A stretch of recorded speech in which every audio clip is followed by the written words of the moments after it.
Hey, good morning, everyone, and welcome to Politalk EDU. We have the distinguished pleasure today to host Professor Judith Norman from Trinity University, philosophy professor. And then this is the second episode we've done. We've done one a few months back regarding the conflict in the Middle East. So I would like to welcome you, Judith, back to this program. Thank you. It's a pleasure to be back. Thank you. A lot has happened since the last time we've met. We did the podcast back then, a few weeks after the October 7th, and then now we are going into 5-6 months into the conflict, and then a lot has changed. So I want to kind of recap everything else where we left things off, and then up until today. I mean, is it something that we anticipated is going to get that far in terms of fatality, in terms of no end of sight to this ongoing conflict? So just kind of get your perspective, a reflection for the past 5 months, where the conflict is today. Right. Thank you. Well, the first thing I want to say is that there are several fronts in the conflict. Clearly, our attention is really appropriately on Gaza and what's happening to the people there and the ongoing genocide.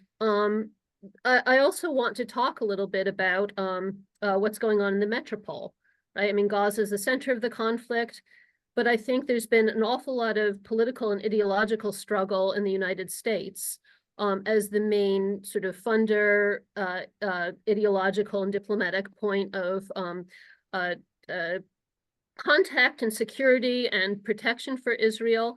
That there's a significant number of skirmishes going on here, which have material implications for what happens in Gaza and Palestine. But clearly, I mean, Gaza is the place where people's bodies are paying the price for Israeli aggression and continued settler colonial genocidal project. And so that's where our focus appropriately is. I didn't expect it to be going on this long. I mean, the IDF has famously lax rules of engagement, right? Rules of engagement that protect IDF combatants over Palestinian civilians, rules of engagement that allow for the conception of a terrorist threat to be illegally and unacceptably broad, right? But Right. the typical IDF rules of engagement, which do involve some supposed checks on the sort of atrocities that they're able to commit on civilians, seems to have gone out the window. And now we have, a genocidal slaughter of Palestinian civilians with on the grounds that if there's a Hamas target anywhere near civilian residents, and the idea of who counts as a Hamas target is unacceptably lax. We can even debate whether execution is appropriate for, even known Hamas targets. Then the IDF feels justified in destroying buildings containing hundreds of known civilians. And that is relaxing the rules of engagement even from the minimal amount that they were. I admit I didn't foresee this degree of brutality, this ongoing brutality, but I should have, right? Because the one who can check Israel's attack on Gaza is the United States. And the United States has so far given Israel a green light to do whatever it wants, right? And so we saw Israel bombing a hospital. And there was a little bit of international outrage and an Israeli official justification about Hamas tunnels or something like that. And nothing came of it. And so Israel stopped even trying to justify why they were bombing hospitals.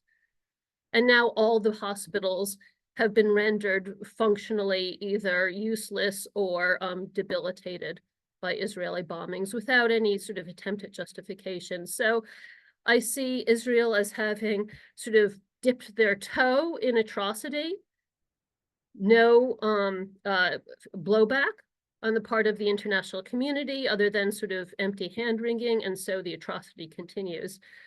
So although I'm astonished and outraged by the extent to which the genocide has been proceeding unimpeded, I guess I shouldn't be surprised.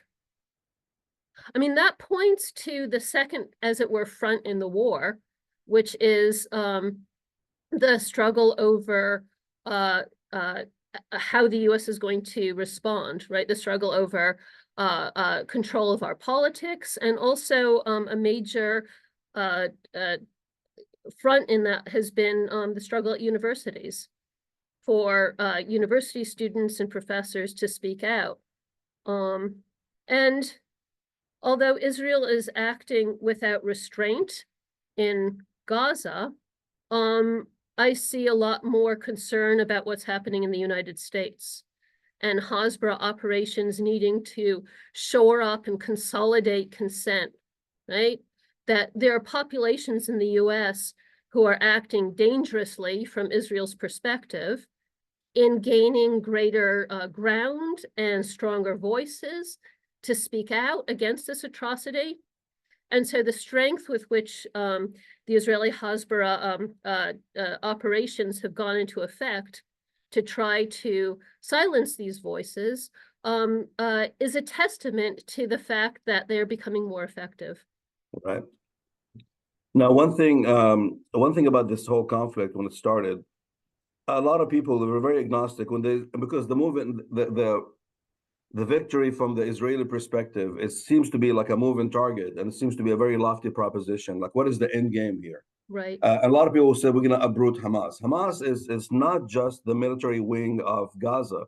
Hamas is political, it's militarily, and it's also the administrative. They are the elected officials back, in 2006, and then they are the one running the administration. So saying uprooting Hamas, it is very similar to after, like they say, the United States, invaded Iraq, and saying we're going to uproot, the Ba'ath Party.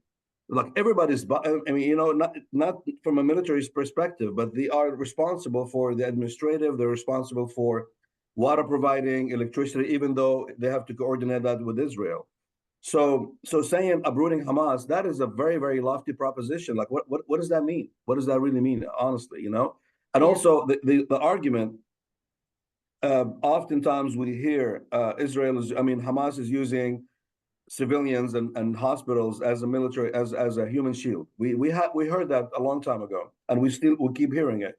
So they say, like, if there's a hospital in there, if there's a Hamas operative, and there's 30 people who are innocent, we are willing to take that risk to take that one person. But the argument is, and I know the answer for this, but I want to get your perspective on the hypocrisy, honestly.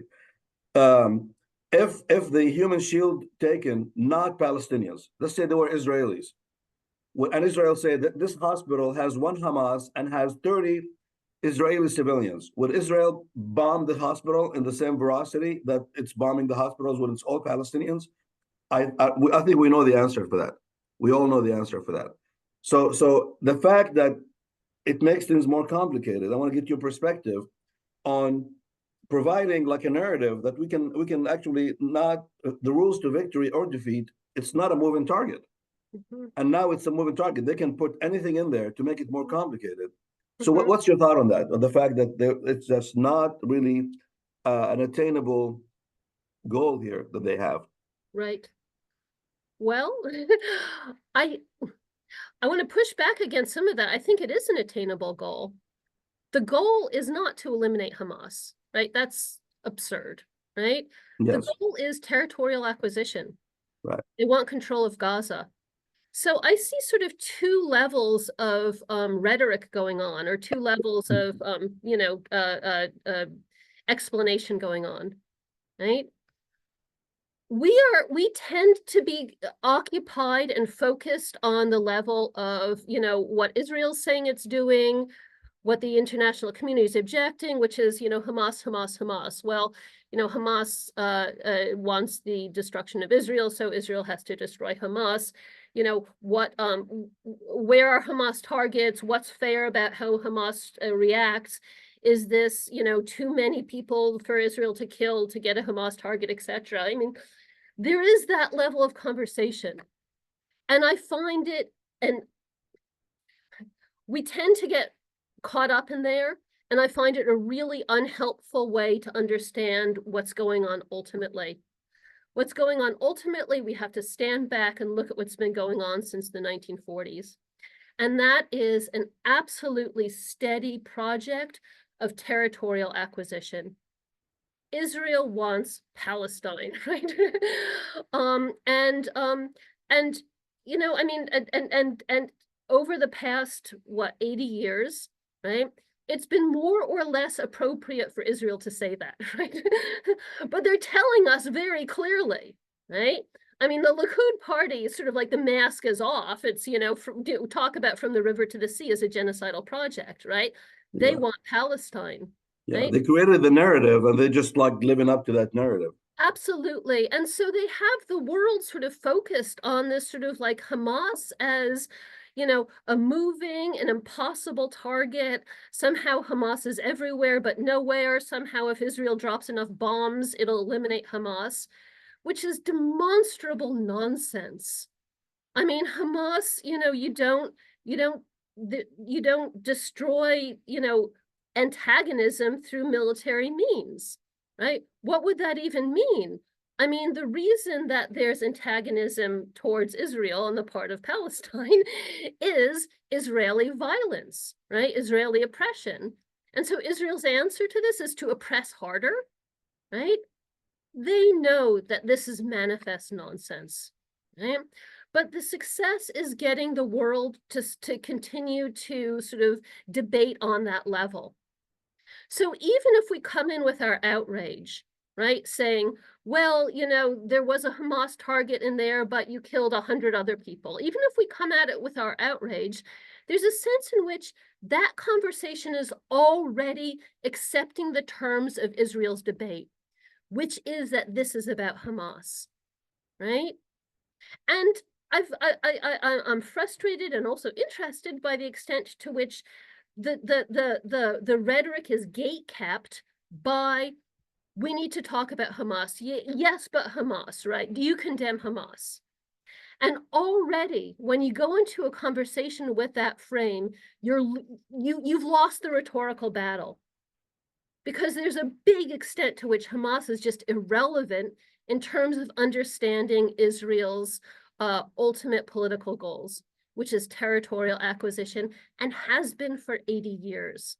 Absolutely. Now, there's one thing I've been kind of paying attention to. The devil is in the details, really. What makes Hamas a compelling case is the fact that the veracity and then the sheer amount of killing on a daily basis. But if you pay close attention to what's going on in the West Bank, the settlers and the settlings and all the killing that's taking place, maybe it's not done on the same massive scale on a daily basis, like 300 people are dying. But if you actually string all the incidents that took place in the past year or the past 6 months since the conflict started and back in October 7th, there's a lot of things happening in the West Bank, but it's not being reported on because it's just, okay, one person got murdered, whatever the case might be. And the settlers are really, really covered by their activities, covered by IDF, and they can pretty much do anything that they want, and even getting funneling like weapons and everything else. So that story is not a compelling story anymore compared to what's happening in Gaza. Mm-hmm. And also the West Bank situation now, it's worse, far more worse than it used to be even a year ago. Look at the amount of settlings or the settlers have taken place and taken over pure Palestinian land. So it's not just Gaza, it's been it's in the forefront. But what's happening in the background as well is just as compelling as what's happening in Gaza, is the fact that it's not on a massive scale, and it doesn't, from a Western perspective, you only can have one headline news and you cannot have like too many things happening. So these things are lost in the translation, and just shows the fact that they're not relinquishing the power. They are just going to just occupy. To me, honestly, right now, even in the United States and certain universities, when you say certain codes, like from the river to the sea, that's like a pro-Palestinian chant. maybe that's in terms of rhetoric, it's utilized by the Palestinian, but in actuality, from the river to the sea, it's always been an Israeli ideology. That's Yeah. always been from the river to the sea. Yes. So the fact that you chanting regarding that, and somebody else who's actually fulfilling that on the ground. Yes. I mean, honestly, that's how I feel about it. So from the river to the sea, what does that really mean? I mean, yeah, you say it, but other people are implementing that. So there's kind of Absolutely. like a moral, inequivalency going on in there as well. Yeah, as a philosophy professor, I'm interested in moral inequivalencies, but I'm also interested in inequivalencies in terms of knowledge, right? And who knows what. And first, I'd love to address that. First, I want to address absolutely what's going on in the West Bank. We're trained to think about violence in terms of, bodies, and have been distracted away from structural violence, right? Like land acquisition. And what's going on in the West Bank isn't absolutely, it hasn't happened in decades. The amount of land that is being sort of taken over for Jewish-only settlement expansions. So we see the exact same thing in the West Bank as it's going on in Gaza, the ongoing project of territorial expansion, right? Without the same body count, but nonetheless, right? Without Hamas being there, right? But nonetheless.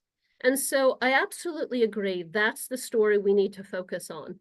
And not get caught into all these sort of like rhetorical red herrings about Hamas did this, Hamas did that. I mean, there's a room for discussing that, right? But it can't be in terms of Israel's ultimate games or a comprehensive understanding of what's going on in the situation politically.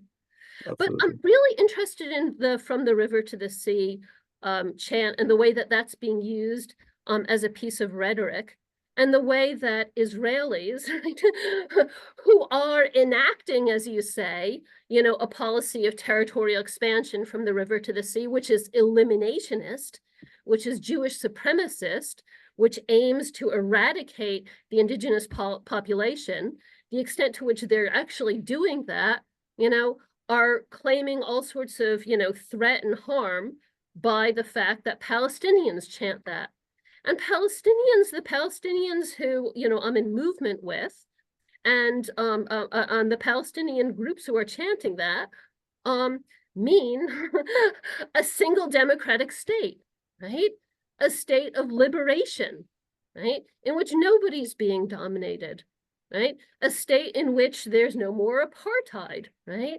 A state in which the Jewish supremacist character has been removed for the sake of all residents living there, which is only justice. Okay? But I'm very interested, again, as a philosophy professor, interested in questions of knowledge, how oppressor identity, right, makes, when you hear the cries of the oppressed, all you can hear is revenge. They want to do to us what we're doing to them. That's what revenge looks like. I mean, we can talk about sort of like white Southerners in the Civil War who didn't want to liberate the slaves because they assumed that there'd be a bloodbath. They'd all be killed, right? Because their image of freedom is oppression. Right? You can only be free if you're oppressing somebody. So they're free because they're oppressing the enslaved people. And if the enslaved people become free, the enslaved people are going to kill them, right? So from the point of view of the oppressor, right, freedom of the oppressed looks like, the return of violence. Right? If we free you, you'll. But from the point of view of the oppressed, from the point of view of Palestinians, their imagination of freedom isn't now we get to be in charge, now we get to dominate, now we get to eliminate you, right? The view of freedom that they're propounding, and this is why I think Palestinian voices need to be centered in these conversations, is a view of general liberation, right? Where nobody has to suffer what they've had to suffer, where people are genuinely free.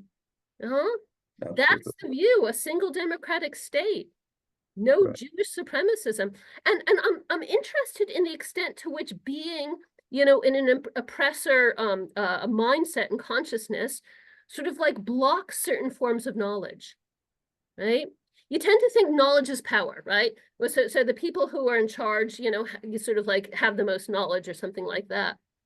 But I think it's in a sense the opposite. Right. I think having gone through, a situation of oppression, having fought, having resisted that, forces people to think through what liberation genuinely looks like. Right? And we get so much wisdom from looking at sort of, Palestinian voices, Palestinian poetry, which I'm currently obsessed with, that give a vision of freedom which isn't linked to violence and domination. And I think the extent to which, people in a position of privilege, people with settler identity, get off our high horse, right? And stop thinking that, we have superior knowledge position. Right? I think that's just vital. Yeah. Right? Now, one thing I wanna talk about. It's becoming dangerously close right now. How if somebody is a pro-Palestinian or a pro-Palestinian, let's just call it that. You're becoming dangerously close. Just the virtue of you pro-Palestinian, it means like you are anti-Semitic, automatically, and that becomes dangerously close to our campuses throughout the United States. It hasn't happened, maybe in your sphere and mine, directly, because we haven't had a lot of. Maybe it had some at some point. We talk about like certain incidents happened actually in San Antonio, and that's one thing actually I wanna revisit back from our talk a few months back. You really put on a really good clinic on distinguishing anti-Semitism and anti-Zionism. Why is someone pro-Palestinian automatically? The narrative is automatically you are an anti-Semitic. Can you Right. break down anti-Semitism, anti-Zionism one more time in a brief case, and also make it relate to the current events happening on campuses across the United States? Absolutely. I mean, this is a complicated issue. Judaism is an age-old religion, right? And Zionism is, political Zionism, which is the material manifestation of current Zionisms. There's other theoretical Zionisms I don't want to get, into, but the way Zionism is manifesting itself as a politically effective force these days, is the idea that Israel ought to be the Jewish homeland, right? That Jews belong in Israel. Right? It's a settler colonial project. It comes from Europe in the sense that it embeds a notion of nationhood, which is tied to the notion of peoplehood, right? The Jewish people are a people, right?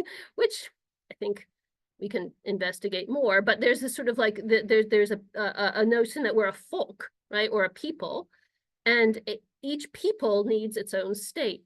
That's absolutely a European notion, right?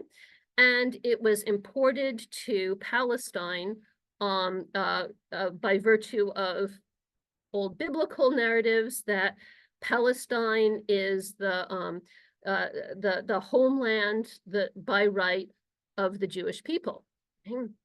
So, the majority of Jews, right, at the inception of this idea, were not on board. And it's taken a lot of sort of like thought conditioning to make this a popular movement amongst Jews, right? But Zionism is not Jewish. It's a European conception of nationhood as located onto into a state. Now, the fly in the ointment, as it were, the problem with the Zionist plan of locating Jewish settlement in historic Palestine, right, was that there were already people there. Right? it was a country that was already populated. It had a sort of rich Palestinian indigenous population, which were mostly Muslim, but also Christian and Jewish. Right? And so you can see that already, right? For people who consider their Judaism to be bound up with Zionism, right? Judaism is my religion, and somehow this brings with it, and I reject this, a political commitment to this nation state, right? The fact that there were already indigenous people there, Palestinians, right? is threatening to the notion of Jewish belonging. Yeah? Zionism is the notion of Jewish belonging in this piece of territory. But other people were already there. And so when you even say, you know, my experience in the past 30 years is like, even if you say Palestinian in a Zionist space, people get really prickly. Why, right? Because the existence, the very existence of Palestinians, in a sense, puts a lie to or essentially complicates the idea of Jewish belonging. Right? If Jews are supposed to belong here, who are these other people? Right? And so Palestinians, the existence of Palestinians is, in Zionist conversations, a sort of like dirty secret that they needed to, you know, erase either rhetorically by denying that they were actually there. I've heard that, right?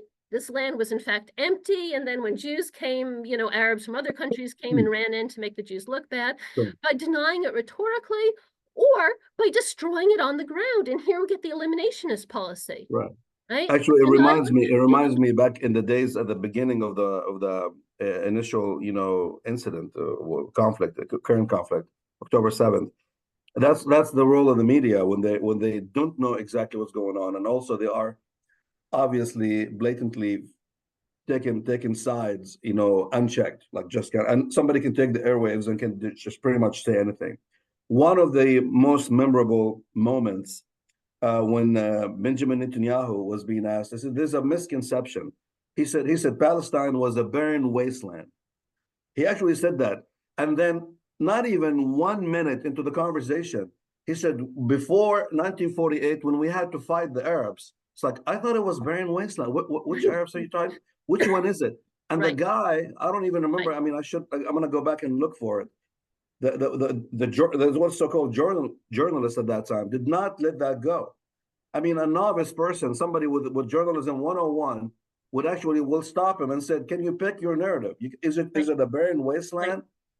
And it's like he said, "What we need to know is Jewish people without a land, and there was a land without people, and there was just a natural swap." And then five seconds into the conversation, he goes and says, "When we had to fight the Arabs, it's like, which Arabs did you fight? Did you have to go and pick them up on the way in from somewhere else?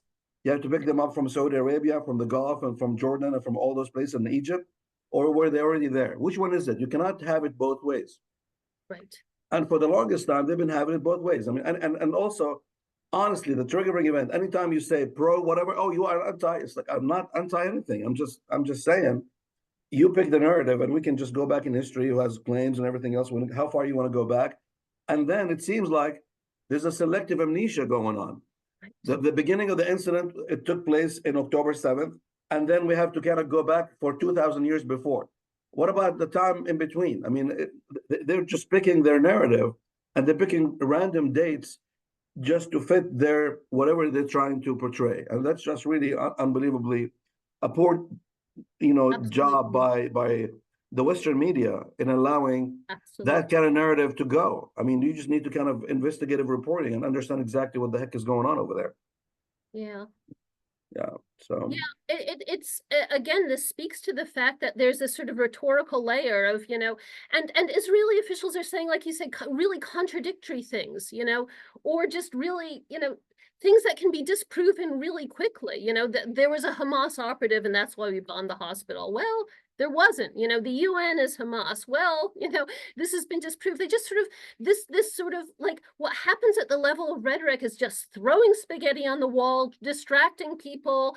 And in the meantime, what's going on underneath is this sort of continued structural violence of an eliminationist genocide for the sake of territorial acquisition.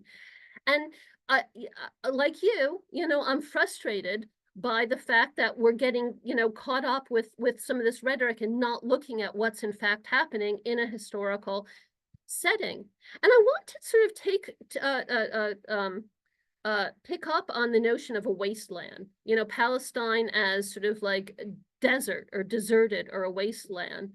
Because the campaign to sort of dehumanize and delegitimize Palestinian existence, I think, has an ecological dimension as well. That's sort of embedded in this notion of a desert or a wasteland. And when I was in Hebrew school, I was told that the Israelis, the Jews, made the desert bloom, right? And sort of whole idea that there was a desert. So we get the notion that even if there were Palestinians there, right, they were somehow animals, right? Unable to understand their relationship to the land, unable to make the desert bloom, unable to sort of live in ecological balance, right? And part of the Zionist project was this ecological project of replacing the Palestinian landscape with a European-looking landscape, right?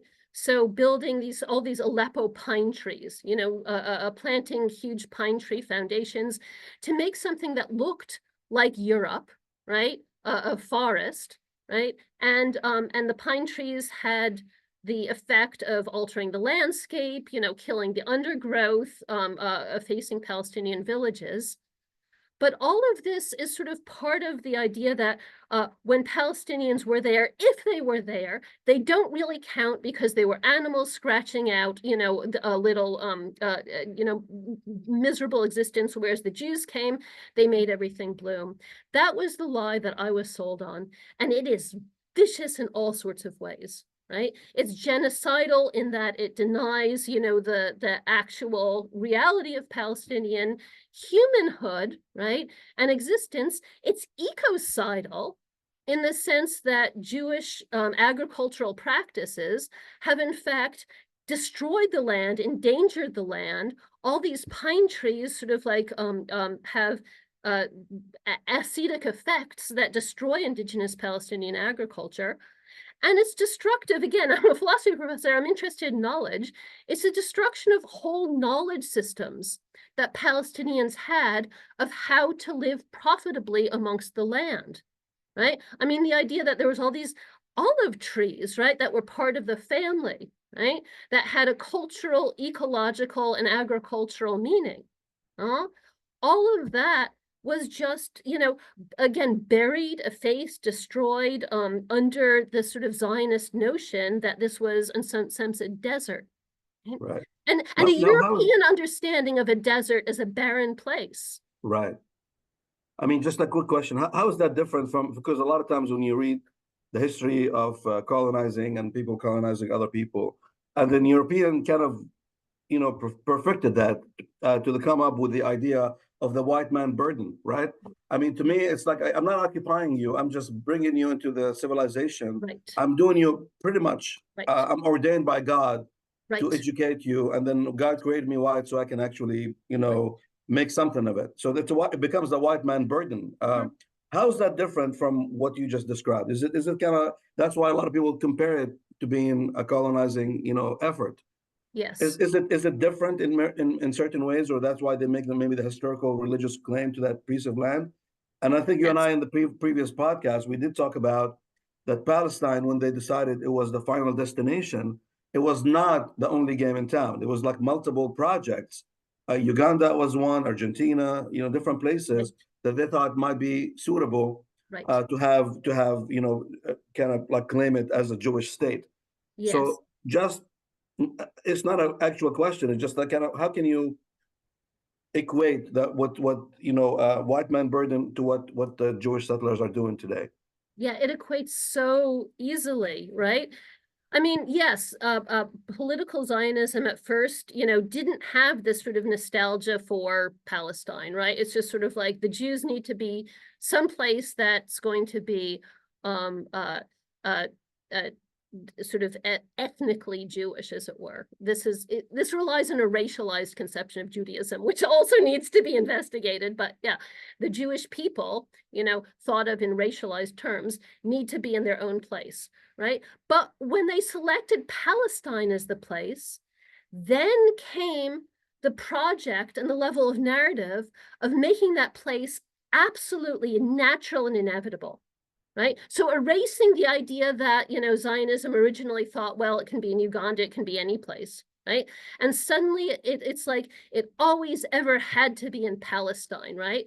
And that's invented. Right. The idea of that necessity gets invented at a certain point. It's not sort of like, and you hear, I'm sort of so frustrated with Zionist narratives about the Jewish people and their biblical home. Right. That's all invented. right? After the fact of, the growth of political Zionism. So what makes Palestine the natural homeland for the Jewish people thought of as a race? Again, every aspect of that I think is problematic. But there's two sort of like dominant ways of thinking about it, right? And one is theological, right? White man's burden, we're sort of like, we have to go, God wants us here to bring civilization to the natives or whatever, right? God wants us here to fulfill biblical prophecy or whatever, right? That's one sort of way of making it seem like Palestine was the inevitable homeland for the Jewish people, right? The other way, is ecological and naturalizing, right? So the Jews, this is what I was taught in Hebrew school, and I hate that I had this in my head. The Jews made the desert bloom. That is so vicious because it embeds this notion that the land was longing for the Jewish people to return. The land was barren when the Jews were away, and when the Jewish people came back, the land celebrated by blossoming. So there's this sort of like, it's part of nature is calling for the Jews to come there, right? The Jews are the ones who know the land is the one who knows the Jews. It's like a perfect marriage, right?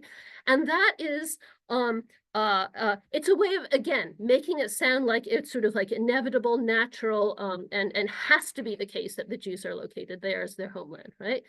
But it also, I mean, if you look at the violence it does in ecological terms, in destroying Palestinian lives and livelihoods, and also, again, as a philosophy professor, and in denying the knowledge traditions, right?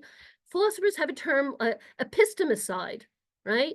Destruction of knowledge, right?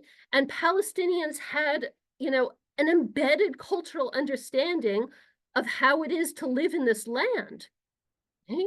And that gets denied, effaced, and destroyed as part of the Zionist narrative of making the desert bloom. And so the levels of which, the levels to which Palestinians have been dehumanized as a function of the Zionist project, it just has so many dimensions, right? And that's, people sort of like, why is there so much support for America, for Israel? Why is America sort of, and it's a long question, but you have to, there's just been such an embedded history of making Jews white and Palestinians sort of like, animals, right, in this rhetoric, that in a sense, Israel's foreign policy sort of like matches the expectations that the mainstream media have led us to do. And in order to question that, we have to go really deep. Right, right. Now, one thing I kind of, I'm going to use myself as an example here. Because of what's happening, a lot of times you kind of, maybe certain things you probably in the back of your head and you knew them, but now because of the continuous conflict and it's happening on a single basis, on it every day, you kind of go back and revisit certain ideas that you had. I mean, one thing I knew before, and now I've been kind of getting back into it, is that the Zionism, as a movement, it was not a particularly religious movement. It's not. So to me, I mean, there's a lot of like almost like I don't want to call it an atheist, but almost borderline atheist. So to me, the narrative itself, to you, somebody who's an atheist and they're using God to advance their political agenda, it goes unchecked. It's just unbelievable to me. It's like somebody who's does not believe in God, right. And then 5 minutes later, it's like, well, God promised me the land. It's like, I thought you don't believe in God. Which one is it? Do you believe or you don't believe? Right. Are you a monotheistic person or are you an atheist person? You cannot have it both ways. And then I think there's a lot of both ways to actually fits the narrative. So I kind of going back to historical documents, and it does not suggest in any way, shape, or form that Zionism is really equating to a religious movement. It's a political movement, but also they're using religion to advance their political agenda.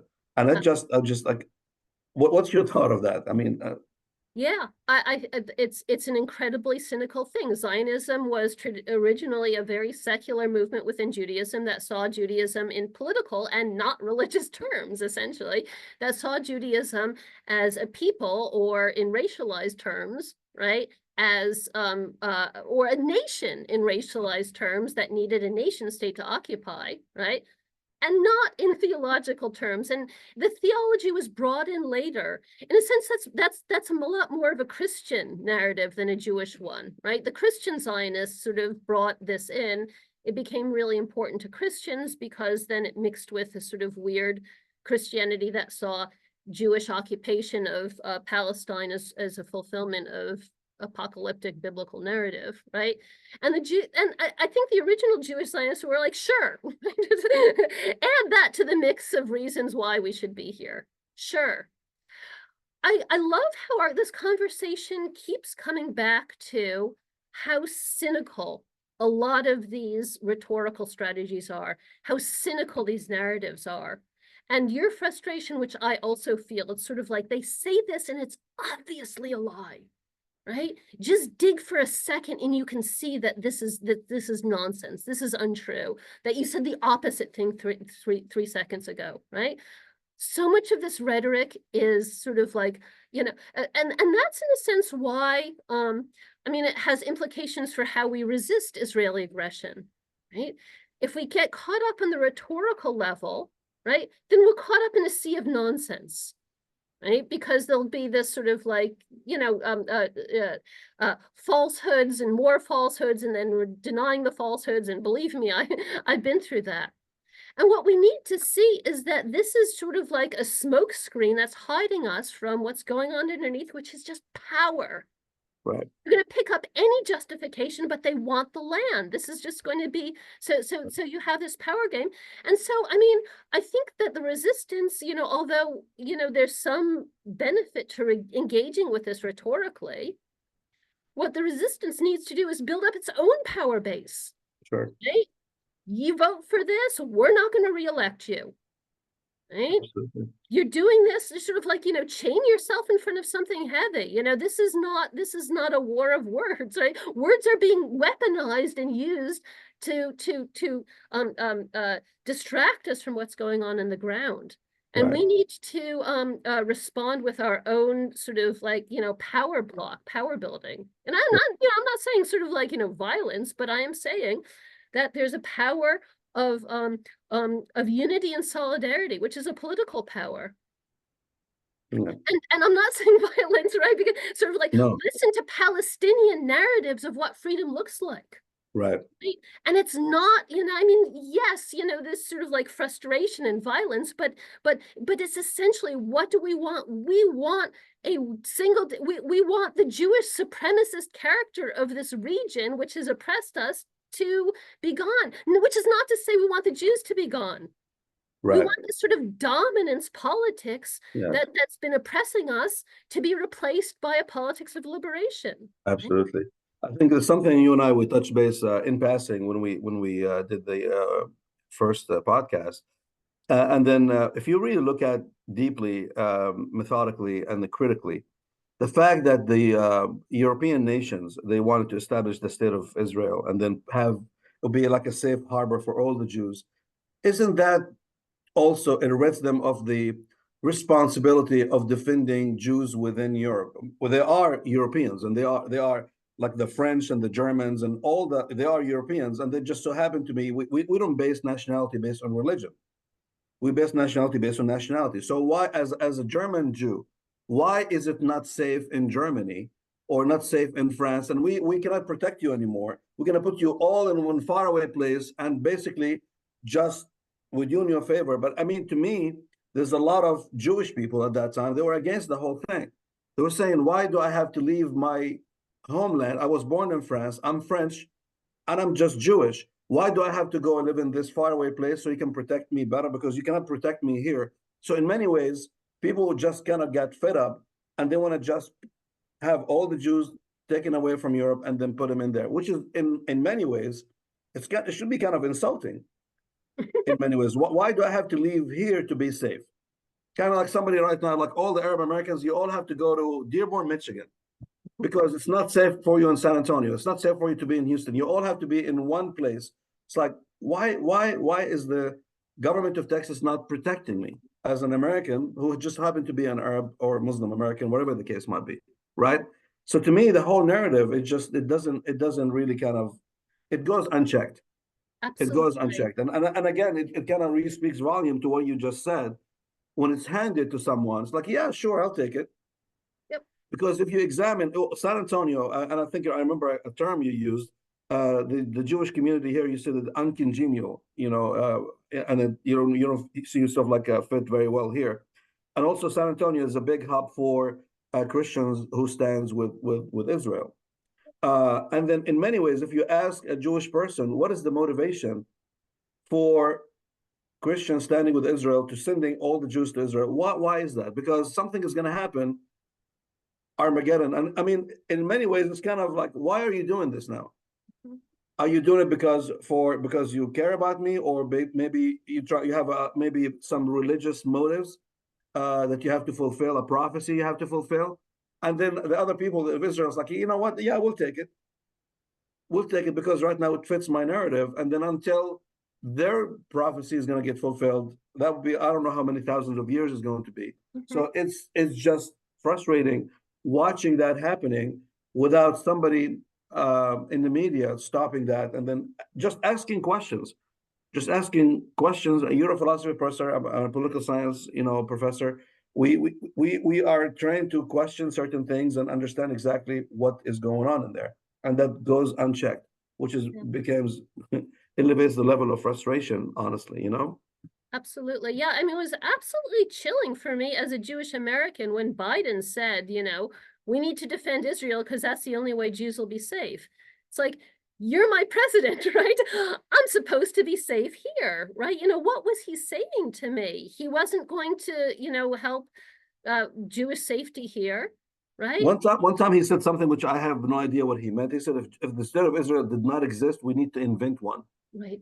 He actually said, "I was like, what does that mean? What? I mean, can you elaborate?"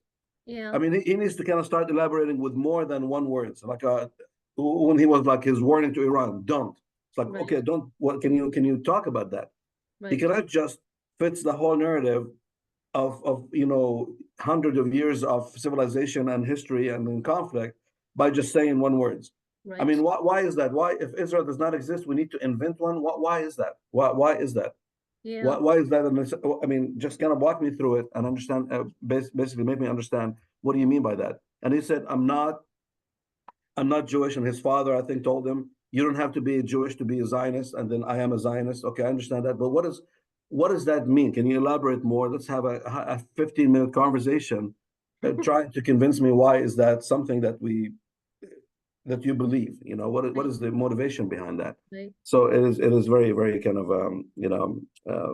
frustrating, to be honest. Well, I think Now, yeah, go ahead. yeah, I mean, there's the question is, what does safety look like, right? One image of safety is sort of like everybody, go amongst, the people who you are supposed to look like, right?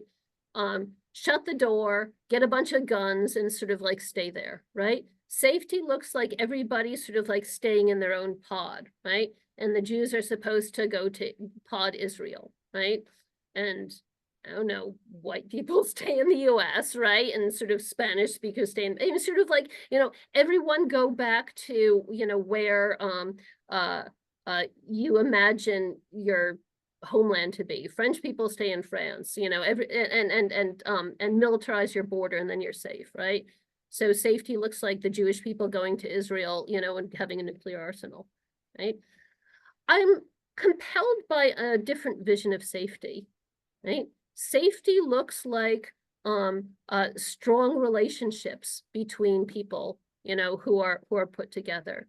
Safety looks like being able to rely on a political system, right? Safety, not finding safety in guns, but in relationships. And I look to sort of like pre-Zionist Palestine as a place where Jews were very safe, right? Because there was a strong sense of community amongst the people who lived there, with the Muslims and the Christians. It was not idyllic, but it was a place of extreme Jewish safety pre-Zionist Middle East. Jews were safe in the countries where they lived. Huh? And Israel has turned a place of Jewish safety right? Historic Palestine, where Jews were safe, into one of the most dangerous places there are for Jews. Because it has this notion that, of massive militarization. Because, it imported into Judaism this sort of foreign and vicious notion of Zionism, that Jews don't just, and Jews have belonged in Palestine for time immemorial. There's been a Jewish process, but this is sort of like a place that's unique to Jews, right? Only Jews get to be there. Only Jews get to be sort of like primary citizens there. And that, far from protecting Jews, has endangered them, right? So, the Zionism has put Jews in danger, right? All this rhetoric on campuses about Israel's putting Jews in danger. Israel's putting Jews in danger worldwide. So this has nothing to do with Jewish safety. This has to do with territorial, so it certainly has nothing to do with Palestinian safety. Palestinians are being genocided. It even doesn't have anything to do with Jewish safety. It has to do with territorial acquisition, right? Over humans, over relationships, right? A militaristic conception of what it means to sort of exist in this world, right? Which has replaced a genuine notion of safety as safety in relationships. So again, frustration, even on their own terms, the terms of Jewish safety, this rhetoric is nonsense. Now, one thing I want to, so since the beginning of the conflict, do you see like there's a change of tide in terms of support, at least public support, maybe the public officials and all that stuff has not, waver in their taking sides in the conflict. But certainly the public opinion has shifted. I mean, the demonstrations happening across, it's becoming wider, and it's also becoming more inclusive. It's not just germane to Palestinians and Middle Eastern, and it comes from different religions, different backgrounds, different affiliation, political and otherwise. What's your take on that? Why is the growing, in numbers in terms of support pro-Palestine at the risk of being accused of anti-Semitic? What do you see that happening? Where does that stem from, and where do you see that going? Yeah, I think the Zionists and Israeli Hasbara has overplayed their card, right? These claims of, you have to stay quiet on this because this is the only way to keep Jews safe, right? That used to be an effective way to shut people up, right?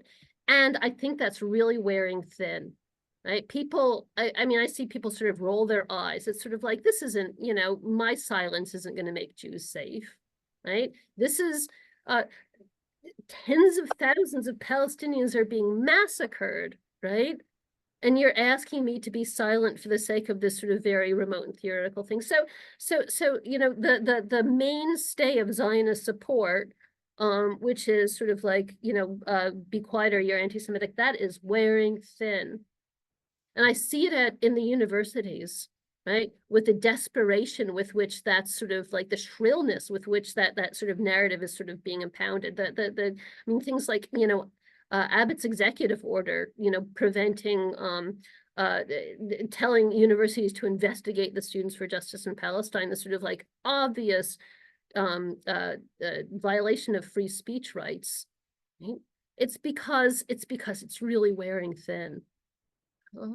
And I think we're faced with a situation where, the power is becoming much more overt. Right?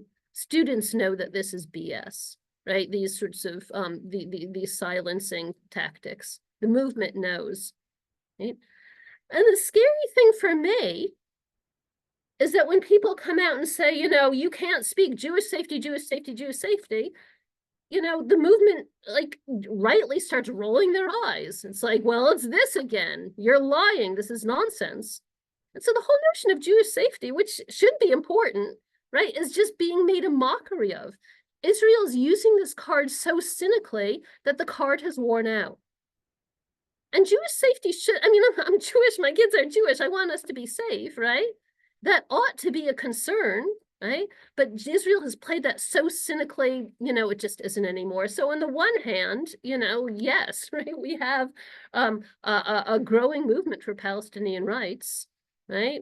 And I'm just, but Israel has yep, lost the rhetorical war in that sense, and in so doing made a mockery of claims about Jewish safety, which makes Jews less safe. I mean, my primary anger, right? Israel's committing a genocide, right? That has to be front row center, right?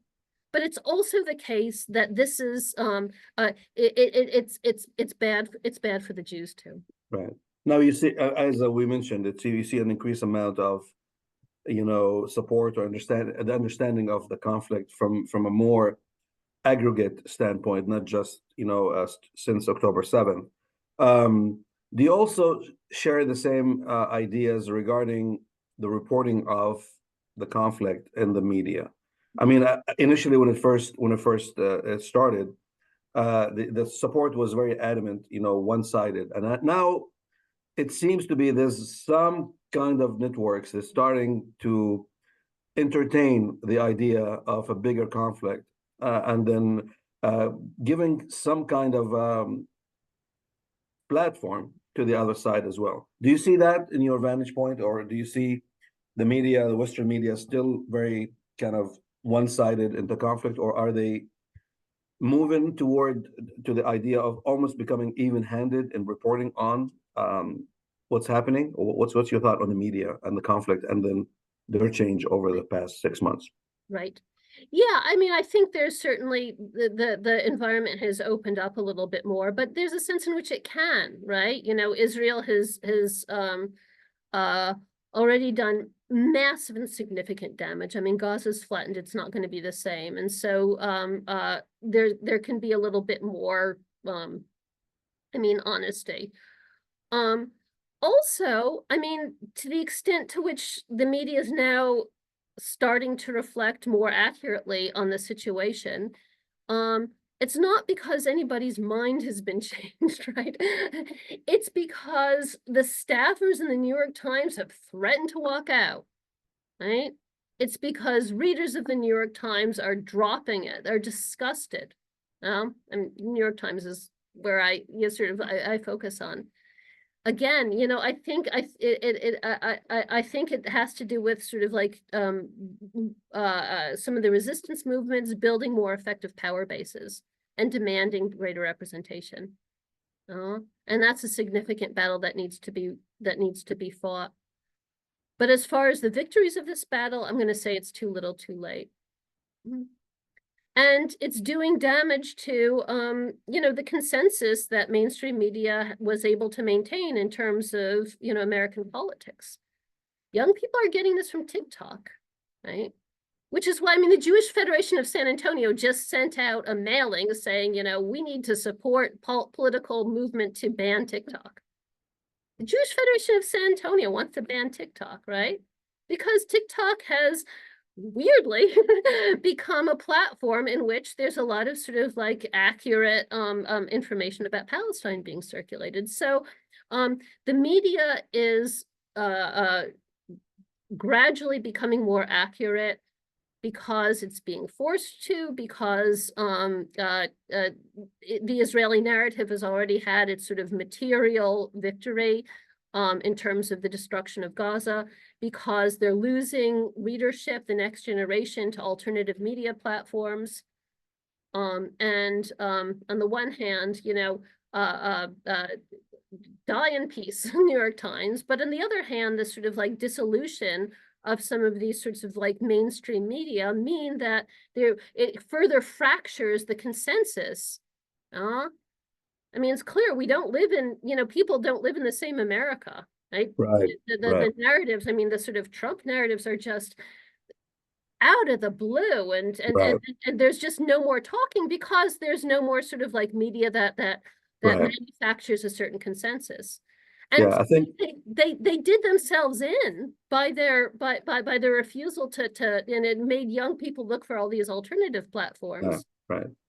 I think the media, they really, I can see like certain changes. It's not to where it needs to be, not just based on reporting on this conflict, but reporting on all things political and everything else, social conflicts and everything else. I think the media need to stop being in the Hollywood production business.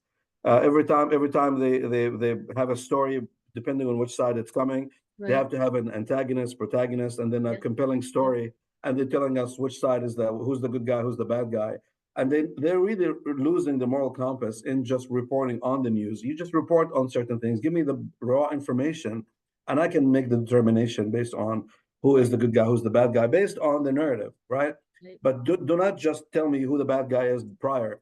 Like right now, unfortunately, if you tell me who's, like, you've heard a certain report about certain things from let's say MCNBC or Fox, I know pretty much tell you what the narrative is before I even hear the story. Like I know exactly what they tell you. Okay, one, two, three, the talking points.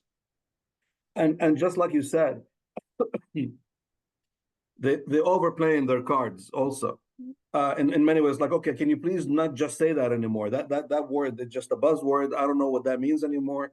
It just, you overplaying your cards, way over time. So you need to kind of come up with a narrative to support the new ideologies and new analogies coming up as well. So okay, and then we keep circling back to campuses and what's happening. And you and I, briefly, we talked about at some point, hopefully, I don't know, we're going to be able to do it in the spring, maybe over the summer, probably it's kind of tough to do that, but hopefully in the fall, to kind of put together a panel, a discussion, maybe even a debate, discussing academic freedom in universities, regarding current events and regarding just academic freedom at large. So hopefully, we'll be able to kind of make that accomplishment coming up soon. We've been going on over an hour, and it really does not feel like it's an hour. We've been talking. We talked a good game about the current events and about what's happening right now. Your final projection. I mean, we did not, when we met 4 or 5 months ago, we did not anticipate the conflict to go this far and to be this bloody. And now, in hindsight, 2020, it is not what we expected. What's your magic wand telling you? What do you think is going to be? What does the end looks like, or not even the end in a more kind of long-term end? It's just like, how can we stop the bloodshed immediately, and also strategically, if you have that projections as well? What does that look like? What can we stop? What is the stopping point you think coming up? Yeah, that is, of course, an impossible question. I mean, I'll tell you, I mean, the United States, I think the original plan when Israel started bombing Gaza, I don't know that there was a plan. There was just this sort of like, revenge mentality, and it quickly materialized into a plan of forcing an exodus of people from Gaza to be resettled into other countries, right? And the U.S. even had a line in the budget requisition, right, for to aid Israel, sort of like tens of millions of dollars to aid Israel in a resettlement project of people from Gaza. So I think the plan became ethnic cleansing and Israeli resettlement.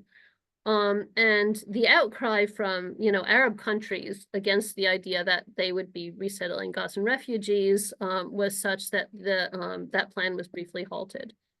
So I do think that Israel is sort of uh, um, uh, caught between a desire to ethnically cleanse the region and enabled Jewish settlement on this, in this beautiful place, along this beautiful coastline with, natural gas reserves, and the really sort of amazing resilience of the people of Gaza, who, I mean, the plan along for Zionism was for the old to die and the young to forget, right? We're sort of like, sort of the older Palestinians will be killed, the younger Palestinians will move on, and then the Zionists will take over the land from the river to the sea. But But the people of Gaza have been so amazingly resilient in terms of the desire to ethnically cleanse them. So determined to hold on to their land and knowledge traditions and to maintain their decency and community. It's that has been a rogue factor in all of this sort of like cynical geopolitical analysis. And it's not like the sort of like, governing bodies of the Arab countries care about Palestinians, right? They sort of have their own sort of regional issues. But yeah, the people of Gaza have been amazing. And so what's going to happen? I sort of look to them. They're going to stay there. And they're going to thrive. I mean, it's hard to say this sort of like this nuclear enabled, country when the biggest militaries in the world, like, with massive sympathy from the biggest military country in the world, providing them unlimited weapons against this sort of like, almost completely defenseless, historically oppressed sort of people who've been living in this concentration camp for 20 years. We're winning. We're going to stay there. We're going to maintain their Palestinian Gazan identity and are going to thrive. Right. That's what's giving me, that's what's astonishing and giving me all sorts of hope. Yeah. They're going to win. Yeah. Now, one thing we cannot really leave this podcast without talking about the most recent current events and your take on it. On Saturday night or Saturday afternoon, Iran, trying to kind of retaliate for the bombing of the Iranian embassy in Syria, and then the way it was stopped. And in the Middle East, I mean, there's a lot of people that think they're just conspiracy theory going on. You say to somebody, good morning. It's like, why did you say good morning? Because it's morning and I just said good morning, So there's a lot of people, they just believe everything conspiracy. Your thought regarding that, and then the impact of that on Gaza, from your vantage point, what do you think is happening in there? Yep. Another possible question. I mean, on the one hand, I think I've heard Biden is sort of saying, or Netanyahu's asking Biden sort of like, we won't retaliate against Iran if you just give us Gaza, right? So it could go badly for the people of Gaza, or it could be sort of the flexing of another sort of player in the game saying Israel might have the backing of the US, but it's made itself extraordinarily regionally unpopular. And again, sort of like arms are not a guarantee of safety. It's like arms are going to tick people off. So yeah, Israel could be a sign for Israel to back down. It could be a sign for Israel to increase its oppression of the people of Gaza. Right. I wish I knew.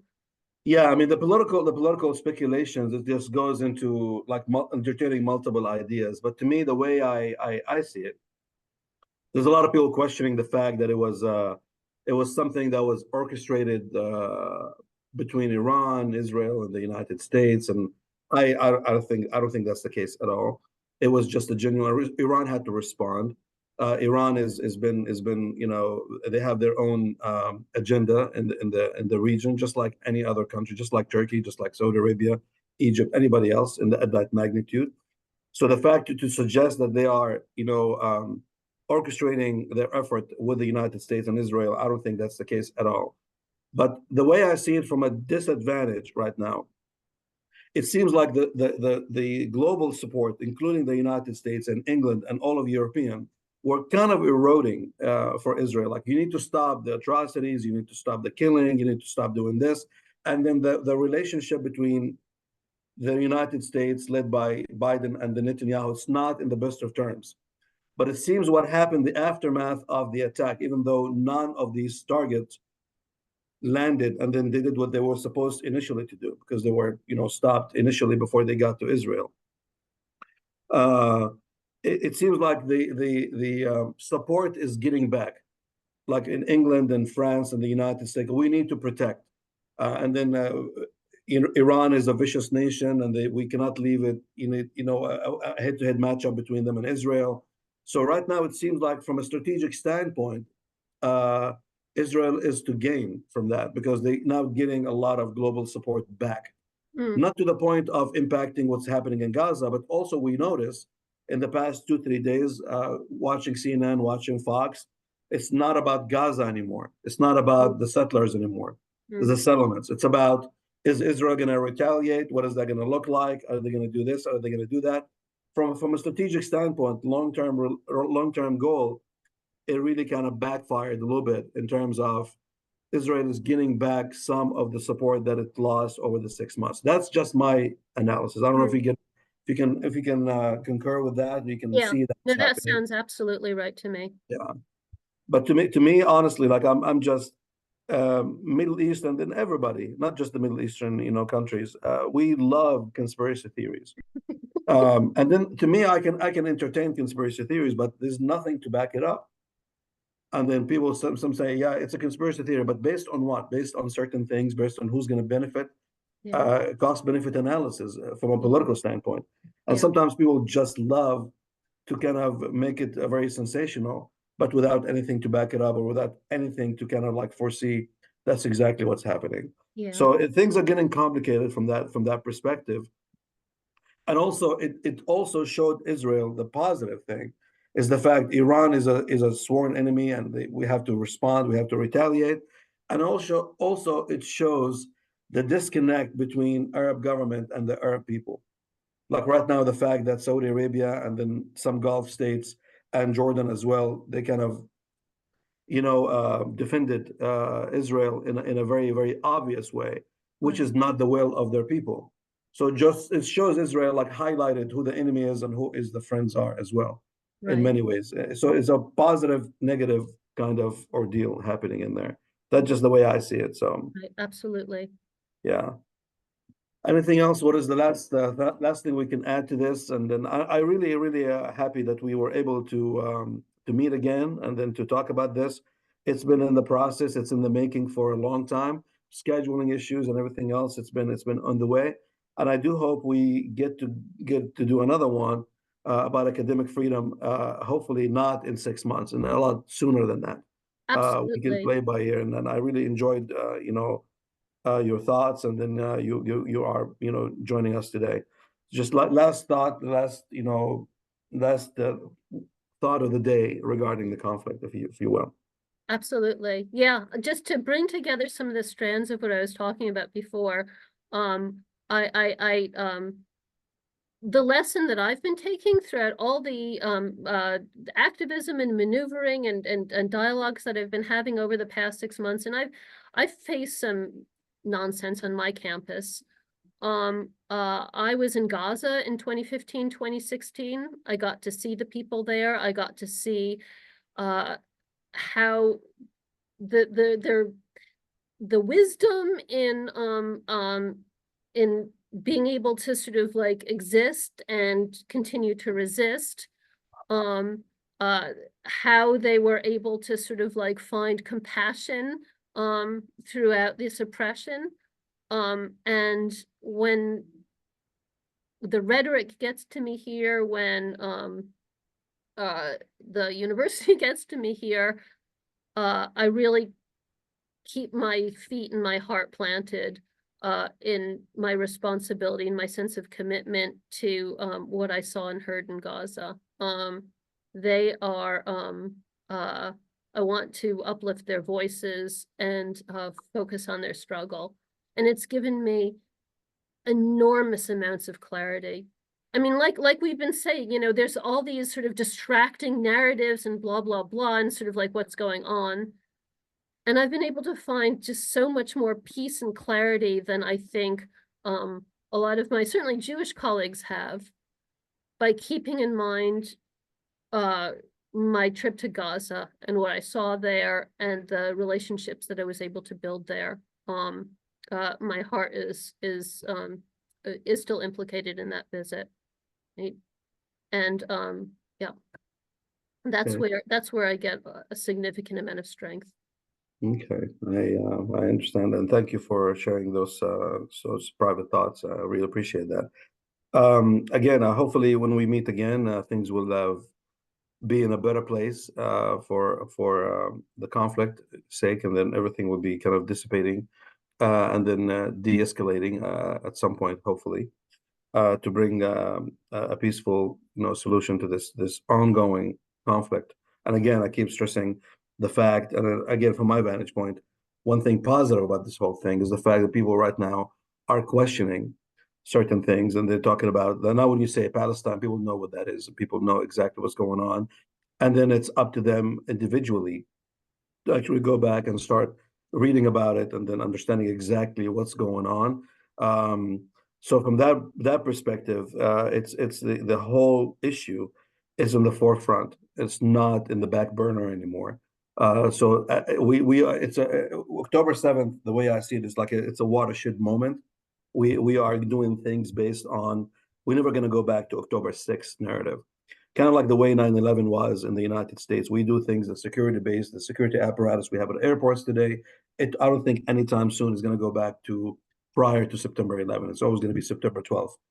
So right now we have new base and new things going to be going on, and then the Palestinian issue and Gaza, it is something that they have to be dealt with, um, uh, for the dismay of many parties involved, but it's not going away anytime soon. And the people of Gaza, they're not going anywhere. No, They've established that. I mean, they're not going to go anywhere. I mean, just this is it. They can't even go to Egypt to visit. So even if they want to go, they can't.